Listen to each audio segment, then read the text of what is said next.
Hi everyone, my name is Mary Rains, as most of you guys already know. First off, I want to thank you guys for choosing this video as part of your professional development today. Differentiated instruction is a topic that I love to talk about, and I think most of us see a huge need for in our classroom and in our school. And so I'm really excited to present this to you guys today. I do want to start off by saying that I'm going to go through this presentation with you guys, and so it'll be a little bit quicker than if I was doing the training in person. But what I really want you guys to do is when I ask you guys to pause and reflect and do the activities, that you give that as much time as needed to be able to do that. And then I'll kind of explain as we go on. But when I give you guys some of the activities to reflect on, maybe pause the video and then actually do it so that you can see the application piece as well. That being said, you guys can go through this at your own pace. You are watching the video whenever you're able to, and then also wherever is most comfortable for you, which is something that I like about this format. So first off, differentiated instruction. I just want you guys to pause and think, how comfortable are you with differentiated instruction? So 5 would be like, so it's 1 through 5. 5, I feel like I'm already doing this in my class. Like, thumbs up, yes, I have this already. 1 being like, what is differentiated instruction? And I'm sure there's going to be people 1 through 5. So don't worry, but just be honest with yourself. How comfortable do you feel with this topic? Are you already applying what you know about it in your classroom? Or are you like, I've never actually heard of that, so please, please, please tell me more. What is differentiated instruction and what it is not? So this is what I mean by pausing the video and reflecting. So what I want you guys to do is pause it if you need to, but really think about what differentiated instruction is. What you already know about it, go ahead and do that. And then also think about what it is not. So maybe some misconceptions about differentiated instruction that you guys already know about. So again, pause the video if you need to reflect on this, but I'm going to keep going. So basically, here are the top 5 reasons, according to Dr. Villa, who's an expert in this field, on why we need differentiated instruction. The first one is to meet the needs of diverse learners. Basically, you guys all know we have so many needs at our school, whether it's academic or just um, like home life. I mean, there's so many different things that factor into our students and what makes them who they are. And there's so many different things going on. And so I think that's a big reason why we need it in our school. Um, 2, it's to meet legal mandates. So we actually have IEPs. You guys all know this. And we all have a significant amount actually of students in our classrooms that have IEPs. So in order to meet our legal mandates for that, we need to accommodate and make modifications to our curriculum already for it. 3, to be effective teachers. 4 would be to dispel myths about students. And then 5 would also be like, it's to be ethical in implementing democratic values. So all of those reasons are important reasons to focus on differentiated instruction in your classroom. So there's a couple of different styles. There's 2 different styles that Dr. Villa talks about, or that are more commonly known when we're talking about differentiated instruction. Before we get started, again, I just want to remind you, if you guys need to pause this video at any time, or if you want to take notes on this, it couldn't hurt to take some notes, then pause it, write it down, that kind of thing. But I'm going to keep going. So the first style is retrofitting. This basically, like, you take what you already have planned and you modify it for a student. So it's more of reactive. So it's when you see something isn't working, then you try to change it in order to help that student.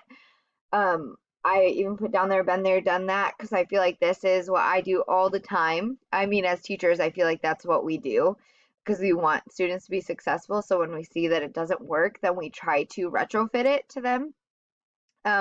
Universal design is really what differentiated instruction is advocating for, which is more of a proactive approach. So it's basically creating those lessons around the needs of the student. So when you go into a unit or go into a lesson, you think, okay, what are the needs of the students that are going to be receiving this lesson? And then you create the lesson based off of what you come up with in that brainstorming. Mismatches is also another important thing to know as well, but it's basically when the lesson and the kid are not working together. So essentially, the being like whether it's reactive or proactive, um, we're trying to get it so that the lesson and the kid are both successful, like they're working together to ensure that the student is able to understand all of the content or get the skills that they need to. So that's what a mismatch is. So just real quick, like I said, pause the video if you need to, but pop quiz, I'm going to ask you these and see if you can fill these in for me. So the first one is retrofitting is what you already have blank and you blank it for students who aren't getting the material. 2, universal blank create lesson blank that need the needs of the student. And then 3, blank are what we look for when things are not working. Um, so again, you can pause this if you need to see if you can figure that out. But I'll go back to the last slide too to help you out. But just to remind you, retrofitting is what we were talking about in the first one. So that's what you have already planned and you modify it. The universal design is where you create those lessons around the needs of the students, and then the mismatches are what we're looking for when students aren't being successful. So here is a kind of like a graphic organizer that you guys could use. I know a lot of us have our own organization system and our own way of doing things. And so you can use however, like whatever organization system that you like using. But here are some main areas to kind of look at in the 2 columns right here. But so first off, you need to look at the student, facts about the student. So look at their strengths, interests, learning styles, multiple intelligences, important relationships, goals, concerns, other information. All of that is very important. So basically, to even condense that further, you need to look at the strengths and weaknesses of your students and their background. So what are they good at? What do they struggle with normally? And then also, what kind of background do they have or what are they bringing to the table when you introduce new content? And it could change depending on what you're actually going through with them. The second column is facts about the class or lesson. So you're looking at the content demands, like what they're actually going to need to do or like go through to be able to get the content. And then product. So basically, this is essentially how they're going to show you that they've mastered the content. This could be a Google form, this could be a paper, this could be just literally writing a paragraph on something. It could be a project, anything. And this normally includes how they're going to be graded on it. So those are the 2 that you need to figure out there. So if you're able to even go through those first 2 columns with your kids, then you'll be able to see how to better like proactively create your lesson plans for those students. Now I'm going to show you something to kind of give you an idea, and I really want you guys to, if you have time, to go through and look at this and see if you can do this for this student. So I'm going to show you, and I also included this in the email, a whole write-up on Kevin.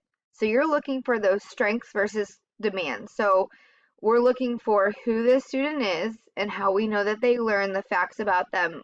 And then also with the content, we're looking at how that could play or how we could better like give him the content based off of what we know about the students.